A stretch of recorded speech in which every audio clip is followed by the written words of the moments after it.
کہتے ماما آپ سو جانا. ہاں میرے ساتھ کیپٹن اسامہ بھی ہیں, عبید بھی ہے, ساتھ ایک اور افسر بھی تھے ساتھ. تو کہتے ہیں جی کہ وہ ہیں تو ہم لوگ رات کو نا 2-2:30 بجے تھے, بہت لیٹ ہو جائیں گے, آپ سو جانا. ہم لوگ 10-10:30 بجے سو جاتے ہیں اصل میں. تو میں نے کہا آپ رات کو 3 بجے بھی آؤ گے, میں آپ کو جاگتی ہوئی ملوں گی. تو بس یہ آئی ہیں ماشاءاللہ سے تینوں. تو میں بڑی حیران, میں نے کہا آپ تو کہہ رہے تھے کہ میں لیٹ آؤں گا, تو اتنی جلدی آپ کیوں آ گئے ہو؟ تو ایک دم سے اس کے منہ سے اچانک نکل گیا, حالانکہ یہ بہت تو اس معاملے میں نا کیئرفل تھے جی کہ مجھے کوئی ایسی بات نہ ہو کہ جس سے مجھے دکھ پہنچے. تو کہتے ہیں جی کہ نہیں وہ ماما اصل میں ہے نا ہمیں ملنے کے لیے بھیجا نا کہ جا کے مل آئیں, بہت بڑا آپریشن ہونا ہے. کہ کیا مطلب؟ تو کہتے ہیں نہیں میں اکیلا نہیں آیا ہوں, اور افسر بھی ہیں سارے, سب کو بتایا کہ جائیں چھٹی کاٹ کے آئیں, جا کے مل کے آئیں. اچھا پھر شاید اللہ تعالیٰ نے میرے دل ادھر ادھر کر دیا, حالانکہ میں بات کو پکڑ لیتی ہوں پھر اس پہ وہ کرتی رہتی ہوں, لیکن وہ میرے دل سے میں اچھا چلیں ٹھیک ہے. بس مجھے اس میں آنے کی اتنی خوشی ہوگی کہ آپ اتنی جلدی واپس آ گئے ہو, کچھ دن ہی ابھی گزرے ہیں.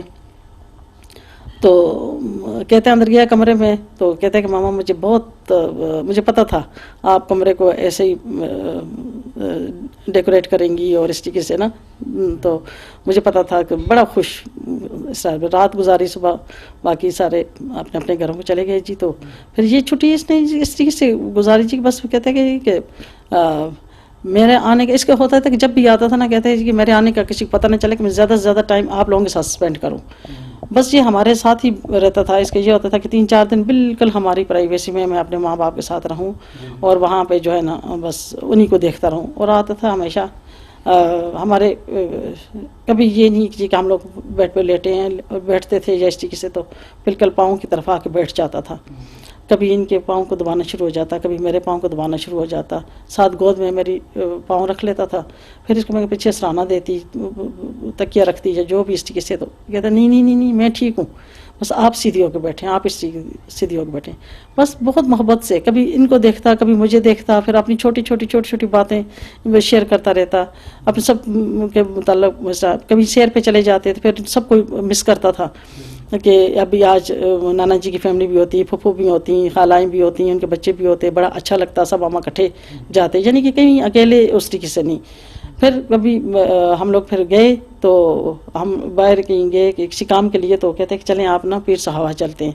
تو میں نے کہا گھر میں اس طریقے سے کہتے ماما میں آپ لوگوں کے ساتھ ٹائم اسپینڈ کرنا چاہتا ہوں, آپ دونوں کے ساتھ, بس آپ نا مجھے ہم اکٹھے چلتے ہیں. پھر ہم لوگ تینوں گئے, منال گئے, وہاں بیٹھے رہے, اور بس وہاں پہ بہت وہ ٹائم ایسا تھا جی کہ پھر مجھے واک ہم کر رہے ہیں اوپر جی. تو کہتا ماما آپ نیوز ضرور دیکھنا, بار بار ایک بات کیسا کرتا تھا کہ ماما نیوز ضرور دیکھنا. پھر ٹیگ اس نے مجھے دیا کہ ماما یہ میرے گلے میں نا آپ پہنائیں, اس سے پہلے جو چھٹی آیا تھا نا. تو پھر مجھے 2-3 دفعہ اس نے ٹیگ نکال کے دکھا کے دیکھیں ماما یہ آپ نے نا مجھے جو ٹیگ دیا تھا, ٹیگ میں ان کی شناخت ہوتی ہے نا, جو PN نمبر وغیرہ اور ان کا نام, جیسے جب شہید ہو جاتے ہیں تو بعض اوقات نا اس ٹیگ سے ان کی پہچان ہوتی ہے. تو کہتے ہیں کہ ماما جب آپ نے میرے گلے سے یہ آپ نے ڈالا تھا نا, تو میں نے اس کے بعد نا اپنے گلے سے نکالا نہیں ہے. تو اچھا میں نے اتنا نہیں, میں نے کہا اچھا, میں ہنسنا شروع ہو گئی. پھر 2-3 دفعہ مختلف ٹائم پہ اس نے مجھے اسی طریقے سے کہا. تو میں نے کہا ٹھیک ہے چلیں, اللہ تعالیٰ کہتے ہیں کہ ماما بہت بڑا آپریشن ہے, آپ نیوز ضرور دیکھنا. بس ایک بات پہ نا آتے جاتے مجھے کہتے ہیں کہ نیوز نہیں دیکھتی ہوتی ہوں, کہتے ہیں نیوز دیکھنا. پھر چھت پہ ہم لوگ واک کر رہے تھے جی, تو مجھے کہہ رہے کہ جی کہ ماما بہت بڑا آپریشن ہے نا, دعا کرنا. بس اور تو بات کچھ نہیں ہے, وہاں پہ نا چونکہ سنائپر ہیں, سنائپر کو نا ذرا جگہ کا پتہ ہے, ہمیں اس جگہ کا اتنا پتہ نہیں ہوتا. تو آپ نا بس دعا کرنا کہ اللہ تعالیٰ نا فرنٹ سے مجھے اس طریقے سے کہ میں لڑوں. میں نے کہا اچھا, میں جب یہ لڑائی ہوتی ہے, آپریشن ہوتا ہے, تو آپ نا افسر کون سی جگہ پہ ہوتا ہے نا. کہتے ہیں آپ کیوں پوچھ رہی ہیں؟ میں نے کہا ویسے ہی پوچھ رہی ہوں. تو کہتے ہیں ماما ویسے تو یہ درمیان میں ہوتے ہیں, تو آپ بالکل فکر نہ کریں, میں لیڈ کروں گا, میں فرنٹ پہ ہوں گا, تو انشاءاللہ جو پہلی گولی لگے گی نا تو انشاءاللہ مجھے ہی لگے گی. تو میں بس بے ساختہ میرے نا ایسے ہی میں نے اس کو یوں کر کے جی, تو ویل ڈن کہ اس طریقے سے کہا. تو میں نے کہا اللہ تعالیٰ آپ کو نا غازی بنا کے لائے, اور اللہ تعالیٰ آپ کو کامیاب کرے. کہتے ہیں آمین. تو بس یہ آخری چھٹی اس کی یہی تھی کہ محبتوں میں اور بس اور پھر کہا جی کہ مختلف ٹائم پہ نا ایسے کہا جی کہ میری زندگی تھوڑی بھی ہے. پھر ہم ایک دفعہ ٹائم پہ بیٹھے ہوئے تھے تو کہتے ہیں کہ ماما میری زندگی نا تھوڑی بھی ہے اور زیادہ بھی. میں نے کہا کیا مطلب نا؟ تو کہتے ہیں کہ تھوڑی اس لیے کہ میں شہید ہو جاؤں گا اور زیادہ اس لیے کہ شہید مرا نہیں کرتے, زندہ ہوتے ہیں. تو میں نے کہا ایسی باتیں مت کرو, غیب کا علم صرف اللہ کی ذات کو ہوتا ہے. اللہ تعالیٰ آپ کو زندگی دے, اللہ آپ کو غازی بنا کر لوٹائے. اور میرا دل کہتا ہے کہ انشاءاللہ جیسے میران شاہ سے آپ واپس اللہ تعالیٰ نے آپ کو واپس لوٹائے تو یہاں سے وزیرستان سے بھی انشاءاللہ آپ غازی بن کے لوٹو گے. تو کہتے ہیں انشاءاللہ. جی ناظرین, میں ایک لفظ اکثر کہتا ہوں کہ ولی کامل دیکھنا ہو ناظرین تو اپنی سرحدوں پر چلے جایا کریں اور پاک فوج کے ہیروز کی زیارت کر لیا کریں. ناظرین, یہ مدینہ ثانی کی حفاظت انہی لوگوں سے اللہ لیتا ہے جن کو پسند کرتا ہے, جو ہمارے سکون کے لیے ہم آرام سے سو جائیں اس لیے وہ جاگتے ہیں, سرحدوں کی حفاظت کرتے ہیں, وہاں پہرا دیتے ہیں. تو میرا ایمان ہے یہ ولی کامل ہیں. ابھی ان کی والدہ کی گفتگو آپ سن رہی تھی کہ اللہ ان کو الہام عطا کرتا ہے. بے شک غیب کا علم اللہ نے اپنے پاس رکھا ہے, لیکن اللہ اپنے برگزیدہ بندوں کو الہام طاری کرتا ہے. وہ آنے والا وقت بتا دیتے ہیں کہ آنے والے وقت میں کیا ہونے والا ہے. تو بے شک ان کا جو آخری ٹائم ہوتا ہے, ان کی جو عادتیں ہوتی ہیں, ان کا جو رویہ ہے وہ اہل بصیرت لوگ دیکھ لیتے ہیں. اکثر شہداء کے والدین کو پتہ چل جاتا ہے کہ اس دفعہ جو آیا ہے ہمارا جوان گھر میں, اس کی کچھ جو روٹین ہے, عادتیں ہیں, وہ کچھ پہلے سے مختلف ہیں. تو یہ ایک اشارہ ہوتا ہے جس کا بعد میں ہمیں پتہ چلتا ہے کہ یہ کام اور یہ باتیں وہ پہلے نہیں کرتا تھا. تو وہ اس دنیا کے لیے ہوتے ہی ناظرین نہیں ہیں, وہ تو بس اللہ کے برگزیدہ بندے ہوتے ہیں اور اللہ نے بڑے تھوڑے عرصے کے لیے ہمارے پاس بھیجا ہوتا ہے جس سے وہ ہمیں اپنا گرویدہ بناتے ہیں. یہ ہمارے پاس یادیں اپنے چھوڑ کے تو خود اللہ کے مہمان بن جاتے ہیں. اچھا, جب ہمارے ہیرو عمیر عباسی شہید چھوٹے بچے تھے تو کبھی سوچا تھا کہ اس طرح بھی ہو سکتا ہے کہ اللہ اتنا بڑا اعزاز میرے بیٹے کو دے دے گا اور میں شہید کی والدہ کہلواؤں گی اور پاکستان تو کیا دنیا میں میرا نام ہوگا, مجھے لوگ دیکھیں گے, میرے بیٹے کی قیامت تک اس کو یاد رکھا جائے گا؟ کبھی سوچا نہیں تھا میں تو یہ بھی نہیں سوچا تھا کہ یہ کبھی آرمی میں جائیں گے. میں تو یہ بس کہ اس وقت بھی یہ شہداء کے ڈرامے جو لگتے تھے, میجر عزیز بٹی شہید کے, میجر طفیل, میجر راشد مناس کے, سب کے, میجر شبیر شہید کے, میں بڑے شوق سے دیکھتی تھی. نور جہان اللہ تعالیٰ ان کی مغفرت فرمائے, ان کے جو گانے تھے میں بہت شوق سے سنتی تھی.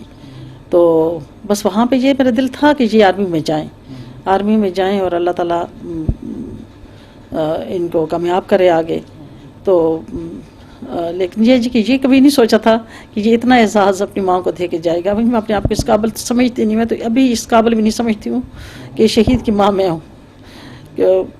یہ میرے بہت یہ کہ بس سب کو یہ پتہ تھا کہ شاید اس کے دل سر میں درد ہو, میرے دل میں درد ہوتا تھا جب یہ شہید کا اس طریقے سے ہوا. جی تو مجھے نہیں, میرا دل اس طرف گیا ہی نہیں کبھی کہ یہ شہید ہو جائے گا. کہ اگر زندگی میں اگر شاید سوچ لیتی, اگر تو یہ ملک کی اگر بات کرے نا تو میں دل سے یہ بات کہہ رہی ہوں کہ میری دعاؤں میں سب سے پہلے اپنے ملک کی دعا ہوتی ہے کہ اللہ تعالیٰ اس ملک کو قائم و دائم رکھے اور اس کو اسلام کا مضبوط قلعہ بنائے اور اللہ تعالیٰ اس کو اندرونی بیرونی دشمنوں سے پاک کرے. آپ اگر اس ملک کی بات کر رہے ہیں نا, اس ملک کے اوپر اگر میرا یہ تو ایک عمیر عبداللہ عباسی شہید ہے اور میرا بہت پیارا, اتنا کہ شاید میری اس بہنوں کو, اس فیملی کو بھی پتہ ہے کہ اگر فرض کیا یہ اس کو کچھ ہو جائے اور اس طریقے سے, تو اس سے پہلے میں مر جاؤں. اور یہ مجھے کہ جب میران شاہ سے آئے تو کہتے ہیں ماما میں نے نا ایک ڈائری لکھی ہے. میں نے کہا کیا لکھی ہے؟ کہتے بس آپ نا اپنی زندگی کی کہانی. میں نے کہتی ہوں چھوٹی سی زندگی ہے, اس میں اس کی کیا کہانی آپ نے لکھ لی ہے؟ کہتا بس لکھیے نا, آپ پڑھنا. تو جب میران شاہ سے واپس آیا جی تو میں نے کہا آپ وہ جو ڈائری لکھی تھی مجھے دکھاؤ نا. کہتا میں تو آ گیا ہوں نا, اب کیا؟ پھر میں نے آیات حفاظت اس کو دی تھی وہاں پہ. کہتے جو مجھے آپ نے آیات حفاظت دی تھی نا, تو وہاں پہ جو میرے جگہ پہ ایک افسر تھا, پھر ان کا UN مشن آ گیا تھا نا, تو پھر یہ واپس ان کو بلا لیا تھا 6 مہینے کے بعد. تو میں نے کہا مجھے وہ بتاؤ نا. کہتے اب کیا, میں اب آپ کے پاس آ گیا ہوں نا, تو وہ آیات حفاظت جو میری جگہ پہ گئے نا تو میں نے ان کو دی ہیں. پھر ایک اور تھے کیپٹن ان کو بھی کہتے ہیں میں نے دی ہیں کہ یہ آپ پڑھا کریں، یہ میری ماما نے مجھے یہ دی۔ کہ جب آپ کو بیٹے کی شہادت کی اطلاع ملی تو کس طرح آپ نے اس اطلاع کو فیس کیا اور کیا ماحول اس وقت تھا، جذبات کیا تھی، کس طرح ایک ماں نے اپنے اس طرح بچے پیارے کی اطلاع کو فیس کیا؟ ہم لوگ ایبٹ آباد میں تھے، ایبٹ آباد میں ہم لوگ تو یہی بیٹے چھوٹا بیٹا تھا ہمارے ساتھ گیا ہوا تھا،